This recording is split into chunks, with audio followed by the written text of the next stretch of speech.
Hello guys, my name is Amit Sani and I welcome you in this daily Hindu analysis video. In the morning these videos come, in the evening the MCQ lessons come, and 30 minutes lesson in the morning is there and 15 minute lesson is there in the evening. So both the lessons are extremely important. A current affair package which is there for the mains in the morning, these lessons are important, and for the prelims stage especially evening lessons are important. So we are trying our best to analyze these things in much detail, and you see the information which is appearing in the Hindu newspaper, that is iconic, that is very much unique, and it is away from the popular opinion. And you know there is a particular phase which is going on in this country which is very problematic, where popular opinions are much more important than the expert opinions.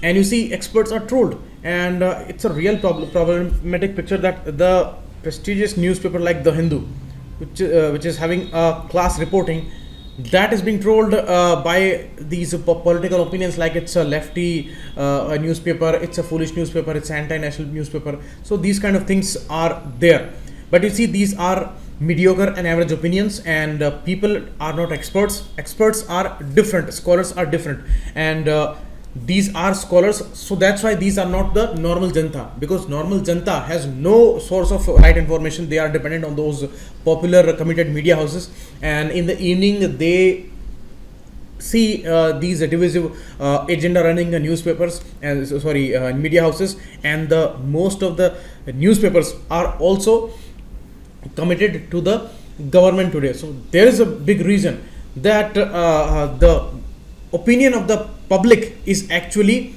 manufactured, and it is very much intentionally manufactured by a particular methodology, and this committed media is the biggest contributor there. So that's why the class reporting you will not see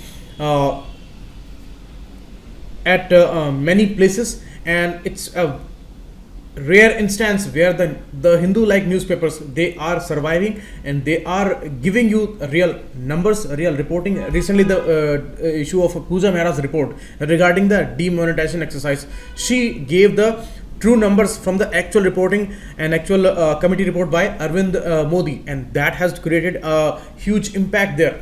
And these issues are being discussed now regarding the RBI issue also. All issues are being connected now, and picture is way more clearer why Raghuram Rajan, why Ujit Patel, why Viral Acharya, they resigned on this issue, why they were registering about this concern. So all these things are out when true reports are there in front of us. Otherwise every issue is manipulated, informations are distorted, and it's a really problematic phase. So that's why do not have any confusion regarding the reporting, do not have any confusion or any suspicion regarding the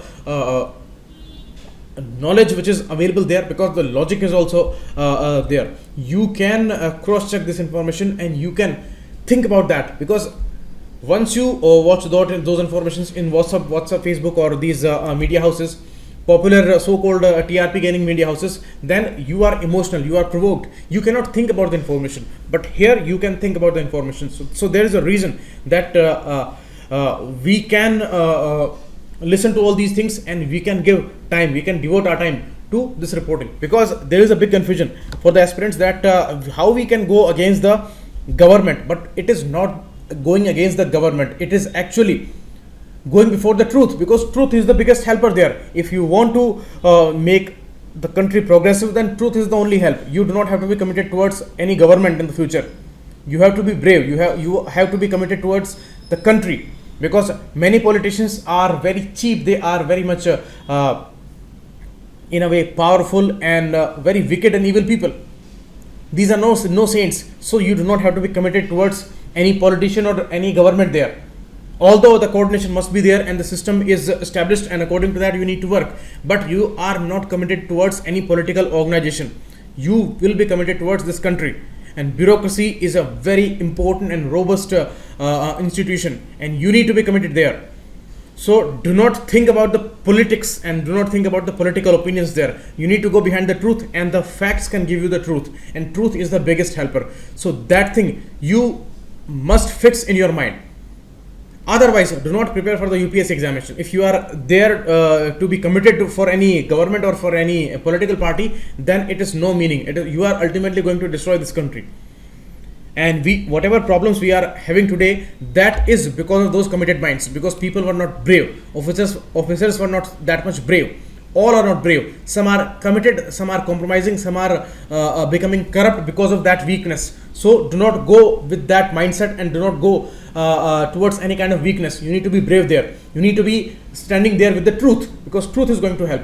So that's why I wanted a few minutes of you, because a lot of questions are there in these news analysis videos. So let's start the lesson. And Pocketknives app is trending on Google Play. You can download that. The description regarding these videos you will find below the video. Link is given there. You can call on these numbers, and you can visit the website also. Chat section is available. Any kind of confusion regarding these important courses, you can get information from there. And PDF you will get here on this group, and here you will find the Telegram channel also. So PDF you will get on all these sources. And here you can follow me on Instagram too. Some words that I found today. Now, first article, again important angle which they are finding, scholars are finding in these issues, ongoing issues like the RBI reserves and the JNK issue. JNK issue, maximum number of angles we are having here, and on a daily basis these articles are coming. Yesterday we were discussing about the interpretation issue of Article 367, where the Constituent Assembly was constituted to be legislative assembly of the state, and ultimately legislative assembly is not there, and the opinion of the governor was taken as the Constituent Assembly's opinion. So that was the very problematic interpretation of the Article 370 there. So that was the case of 367 article. Today they in a separate article they were discussing about the 144, section 144, which is a British era provision and which is still going on, where the curfew is imposed. Now today they are talking about multiple things here, and they are saying that there is a doctrine of harmonious construction. Means a constructive discussion must be there on the constitutional articles, and constitutional articles are not isolated in its sense. You need to develop a collective thinking, and whole constitution is based on a humanistic theme, on a proper democratic theme, and the best democracy must prevail there. For that these articles are there. So sometimes the articles are having some confusion, because some is talking in this way, some is talking in this way. So whenever one article is going to clash with another, then the mention is there, just like the mention is there regarding the reservation issue. That said that this will not be nullified if it is going against the equality before law article 14. So when there is a clear clash, then the mention is there. If the mention is not there, then one thing is applied in the constitution, that you do not interpret or the articles must not be construed in an isolated way. Harmonious construction must be there. Means as a collective thinking, you must see all these articles all together, and you develop a particular thinking, and you understand the intention of the writer there, that how we are understanding a constructive issue here, and how we are developing a constructive opinion based on these articles. So this way you will read those articles. You will not read those articles in an isolated way, that this article is talking in this way, so this is perfect. If this article is going against that, then this is wrong. So you cannot cancel out one article based on some other article if the mention is not there. Okay, those are exceptional cases. Okay, like in 31 article we had some exception, and in reservation issue we had some exception. So those are mentioned. Apart from that, one article cannot cancel the another article. So here this is the problem. Here they say that Article 370 is misconstrued here in some way, and that's the reason that Mr. Gogoi, the Chief Justice of India, he has referred this case to 5 judges bench, and now the constitutional bench of 5 judges that is going to decide about the JNK case. So there are strong possibilities that whatever government has taken a decision regarding the JNK situation, that issue may be nullified, because JNK will turn into UT by the end of October, but that may be cancelled out by the Supreme Court, because Supreme Court is the ultimate interpreter of the constitution, and this issue is interpreted by government only, not Supreme Court. So Supreme Court is going to decide about this case, and in which way it will decide, that is to be seen, because that's the obvious thing, that as I say that these media houses and all, they are all committed to run agendas, image making there. And I always say that what is the meaning of involving public in the sensitive security issues. If government is deciding something with some security situation or with some case, and they think that it is very much necessary, then take the experts' opinions and then implement those things and make the public aware about that. Why to involve public in those issues? Why to make them a stakeholder? Do they know about 370? Do they know about the bilateral issues? Do they know about the constitutional arrangements? Do they know about the intricacies of the constitution? Do they know about the complexities of the issues? Do they know about the political realities there? Do they know about the ground realities there? No. But in all these sensitive issues where you cannot say anything clearly in the starting, people are involved. The normal janta of this country is involved there, who do not know anything about these issues. Those people are involved. They are giving their opinions. What's happening there? What is the aim there? Aim is to create an image, to run the agendas and create public opinion regarding a particular party and take advantage in the elections. So this ambience, this so-called mahal is very much beneficial for the political parties, because all this ambience remains on people's mind. People do not go behind these complex details because they are not so aware about those situations. They are not scholars. There are experts. There are constitutional experts. There are economic experts for issues, and they have committed their lives for all these understandings. So they are there for the guidance. But these people are trolled, and the people who know about those situations, they are kept aside, and the normal public is involved there, and this whole political ambience is created, and this public opinion is guiding this country. Looks like that, and that's the problem. And actually people are not even guiding, they are just creating this mahal, so-called mahal there. And the problem is there that some constitutional and dire economic questions are raised, and whoever is asking these questions, those people are suppressed because of that public opinion, because of that trolling. So that's the problem. And all parties are making these collective opinions and similar opinions out of that public pressure. So that's the problem with these issues, because constitutional questions are there. So that's why Supreme Court's decision making is going to be extremely crucial, and they should not be affected by the popular opinion there. Whatever is right, whatever is appropriate, whatever is needed,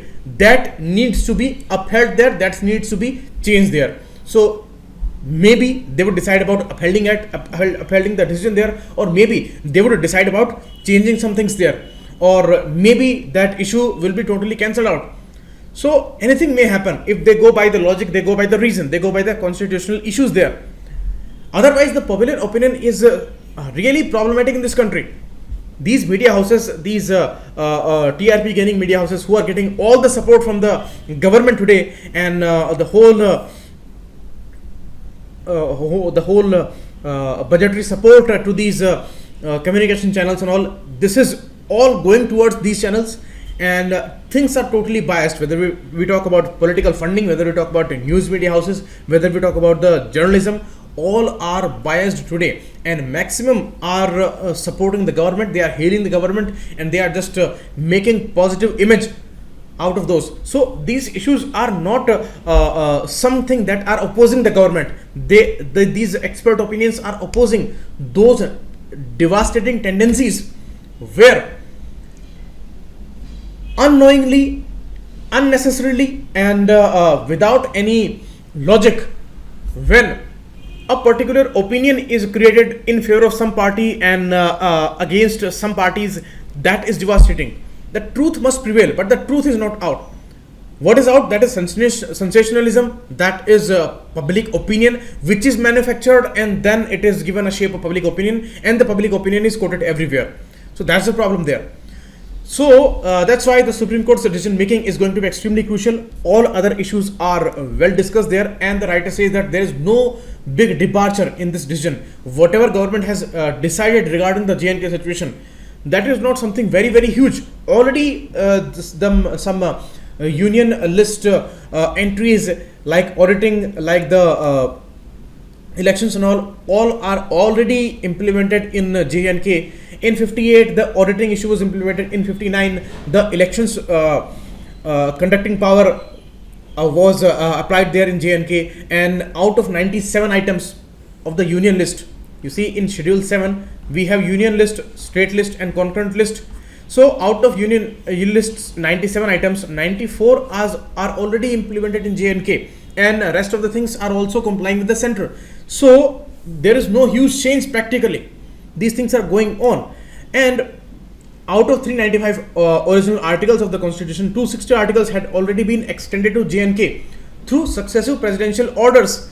So there is no big change practically, but it is all a hype that is created in the media, and this is all a image making that is going on, where people are involved unnecessarily. The people who do not know anything about these complexities, who are involved, who are being interviewed, and these these inefficient, mediocre news anchors who do not know anything about the journalism, who do not know anything about the ethics, who do not know anything about economy, and they are discussing these most sensitive issues like a foolish person, and they are creating all the sensations and putting a question mark in the end that we are asking.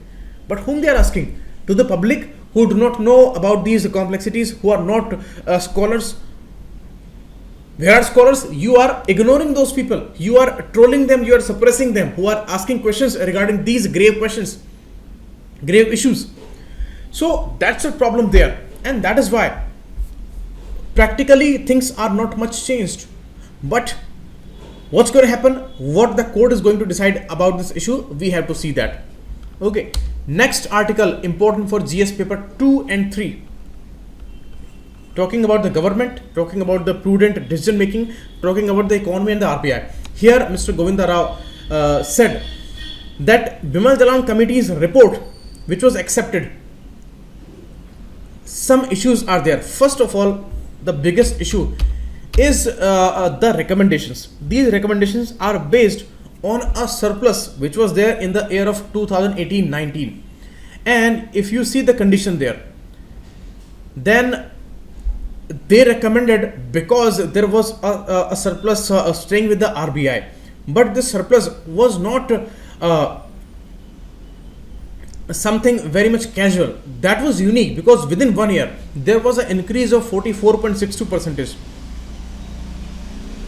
How that came possible? Because it is not usual. It was a sudden change, positive change in their surpluses. And when we go into the details, then we come to know that some methodologies were changed.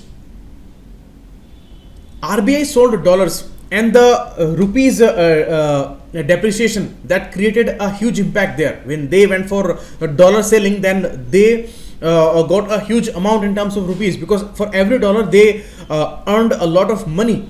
And these issues were following previously a different methodology, and last year they changed this methodology. So whatever numbers that RBI showed in its report last year, that was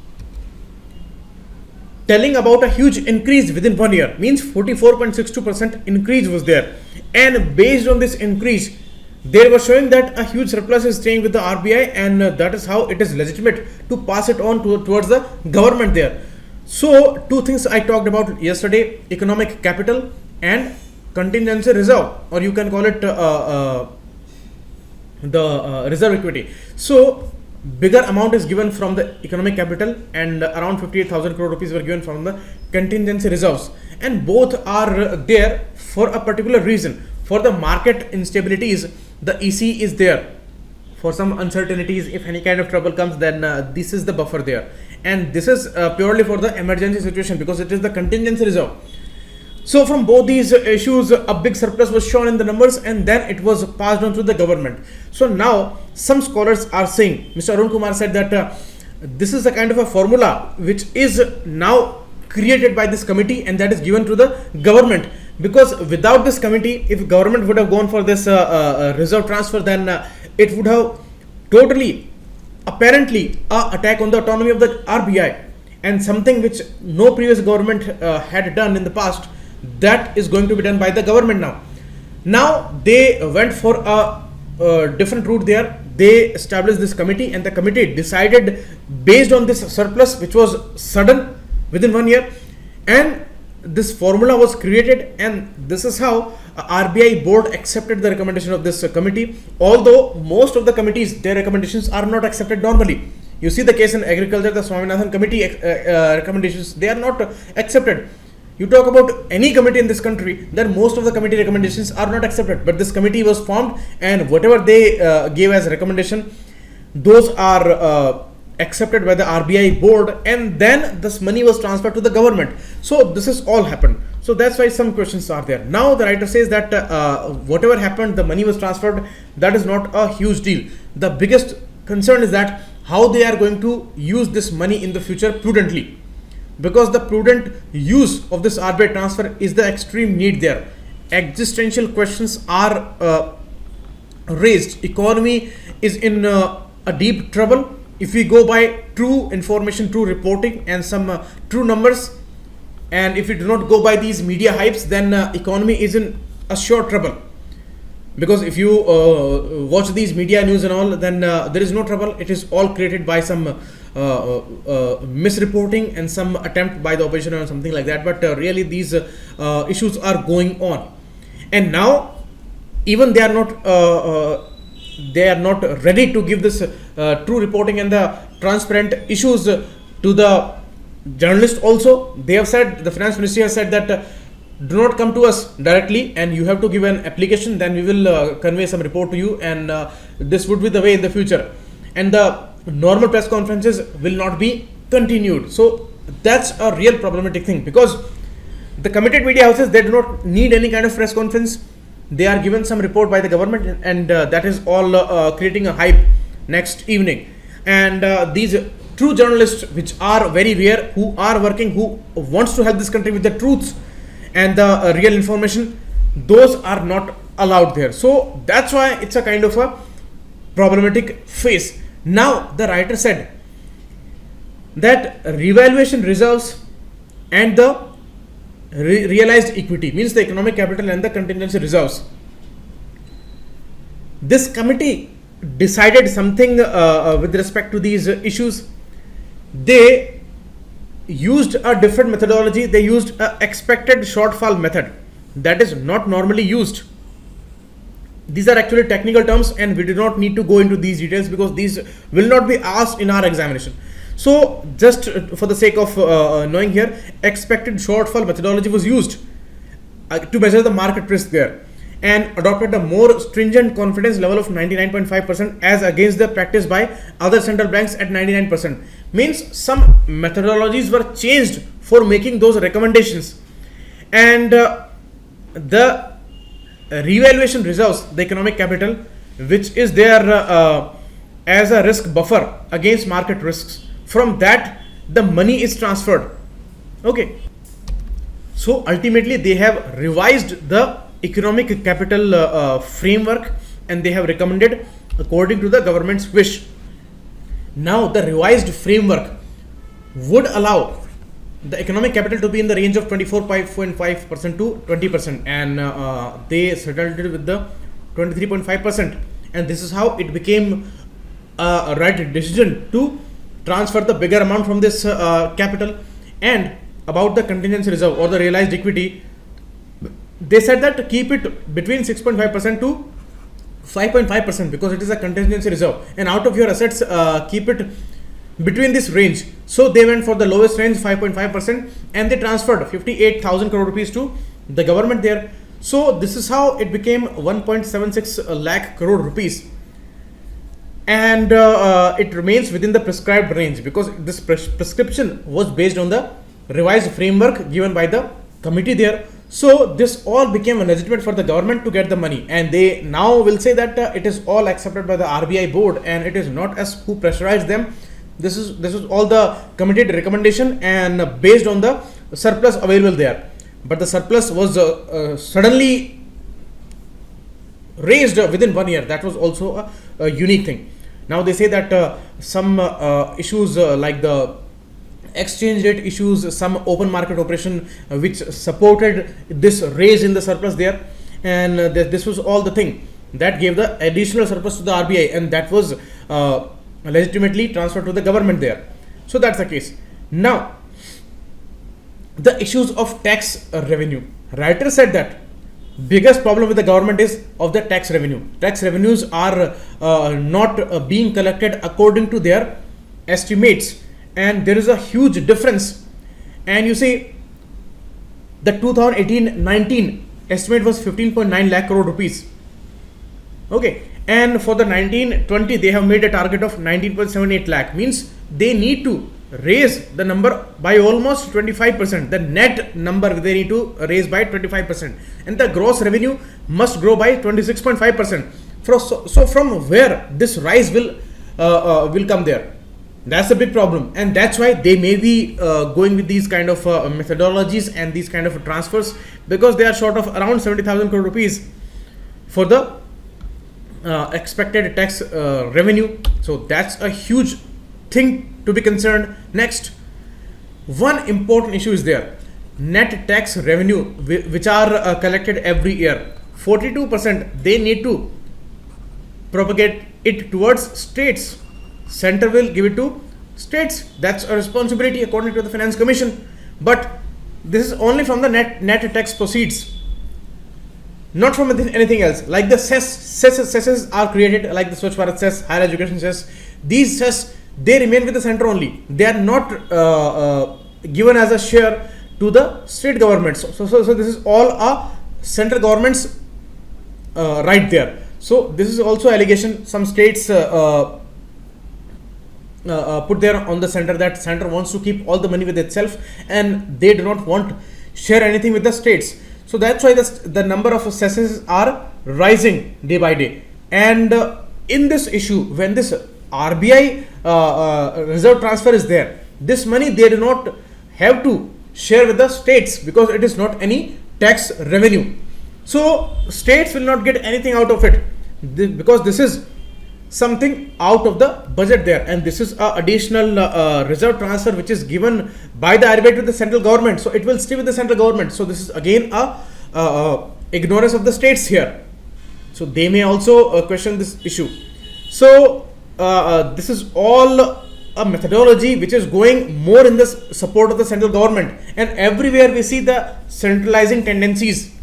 So it is on the economic front also, it is on the financial front also, it is on the political front also, it is all in the constitutional front also. Like they have made a UT to the JNK. So this is all going towards a more centralizing tendencies, and this issue is being noted down by all the scholars. Now they say that we are saying that expected tax revenues will be lesser than the expected. Now if they get a growth, if they pick up in the upcoming future, then that is going to be a very good thing, because they can clear some dues of FCI and fertilizer companies and a much needed capital expenditure.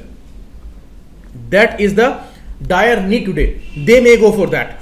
Okay, so any growth, if it comes up in the tax revenue issue, then certainly it will be very useful there. So we need to see how they are going to deal with this fund and how they are going to achieve the fiscal deficit target. And already this issue is well suggested that they must go for capital deficit only. They should bring a revenue deficit close to zero, and whatever fiscal deficit will be there, that should be the capital deficit only. Means they only should go for capital expenditure, because that is the need of the hour. So this is how they can prudently manage this fund, and this is all. Next issue, again a problematic issue, as I discussed the issue with the popular media today, the TRP gaining media houses and most of the newspapers, print media, that is also behaving like a totally committed and bootlicking agenda running communication channels. Now in this age, some who are trying to ask questions, who are trying to give true informations, who are trying to reveal some very destructive things, who are revealing the truth behind all the hypes, who are revealing the truth behind all the dramas and some things which are covered behind all those dramas. Those media houses are struggling a lot. They are not getting any finances, and the domestic financiers are not giving them any support. So they are trying to get some foreign funds there. So FDI is a legitimate issue. This government has advertised FDI as the best solution for everything. Now, when in an age, even the defense sector is getting 49% FDI by automatic route and 100% FDI by the government route.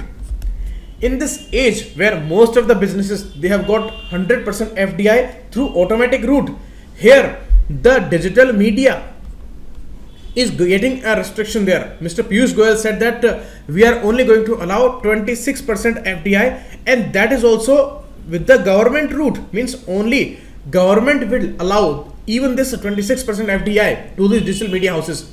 So that's a clear policy against those media houses who are asking questions, because they are only struggling for the funds. Like the Hindu is requesting to the normal public that support us, support the true journalism, support the brave journalism, investigative journalism, because the popular media houses, they are getting all the support from the government. As I told you some days back that from around 1.5 thousand crore rupees advertisement fund, the fund has gone up to 4-5 thousand additional, and they are near to 5.5 thousand crore rupees advertisement fund, and that is going all towards these popular media, committed media channels, and they are getting these government funding there. And these newspapers like the Hindu and the Wire and all these media houses, they are not getting any financial support. So it is very difficult for them to survive there, because they have their own staff, and they are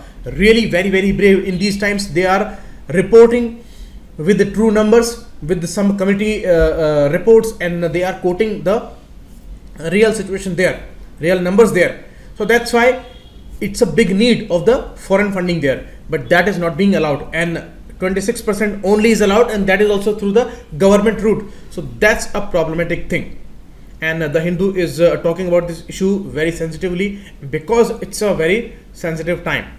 Okay, so we have to see what they decide about that, and that's for sure that we need true numbers regarding the economy. We need true numbers regarding the important decisions. We need true scrutinies based on true provisions of the constitution in some political questions, in some constitutional questions, and in the political questions.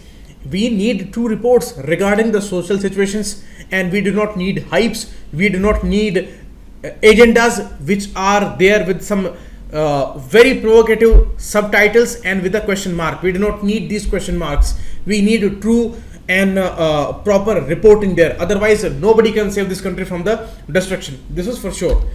Next article is regarding the Afforestation fund. You see that the CAF Act came in 2016. According to that, the Compensatory Afforestation Fund (CAF) was made there, and where some commercial exploitation is there for the forest and all.